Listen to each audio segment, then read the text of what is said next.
యూట్రస్లో problem వచ్చిందని చెప్పి స్కాన్కి పోయినాం.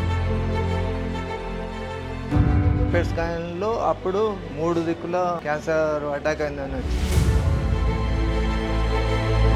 పునర్జన్ హాస్పిటల్ వాళ్ళ మెడిసిన్ వాడినాక నేను ఆమెకు హెల్ప్ చేయలేదు. పేషెంట్ పేరు కళ్యాణి, నా పేరు కేదారేశ్వర్, వాళ్ళ హస్బెండ్. యూట్రస్లో ప్రాబ్లం వచ్చిందని చెప్పి స్కాన్కి పోయినాం. స్కాన్ చేస్తే వాళ్ళు స్కానర్లో డౌట్ చెప్పారు. పోయినాక మళ్ళీ వేరే స్కాన్ చేస్తే వాళ్ళు కూడా సర్జరీ చేయాలన్నారు. ఇది ప్రైవేట్ హాస్పిటల్లో. తను ఏం చేసింది, ఫస్ట్ బయాప్సీ పంపింది. బయాప్సీ పంపించినాక బయాప్సీలో ఏం రాలేదు. అయినాక ఎందుకన్నా మంచిది ఓపెన్ సర్జరీ చేద్దామని చెప్పి ఓపెన్ సర్జరీ చేసింది. ఓపెన్ సర్జరీ చేసినాక అప్పుడు మళ్ళీ ల్యాబ్కి పంపిస్తే అప్పుడు వాళ్ళు డౌట్ పెట్టారు. క్యాన్సర్ హాస్పిటల్ పోతే వాళ్ళు పెట్ స్కాన్ చేశారు.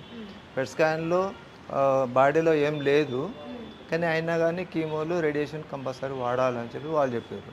అడ్వాన్స్ ట్రీట్మెంట్ అని చెప్పి అన్నాక అడ్వాన్స్ ట్రీట్మెంట్ కూడా చేయించుకున్నాం. 2 years అయింది.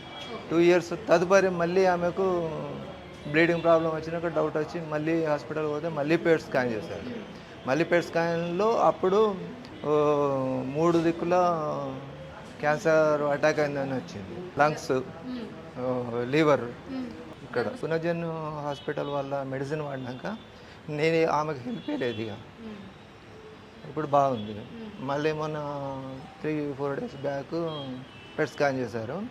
మళ్ళీ స్ప్రెడ్ కాలేదు, ఇక్కడ ఉన్నదాన్నే తగ్గించేసింది. ఇప్పుడు మటుకైతే ఫుల్ హ్యాపీ, అలా నో డౌట్.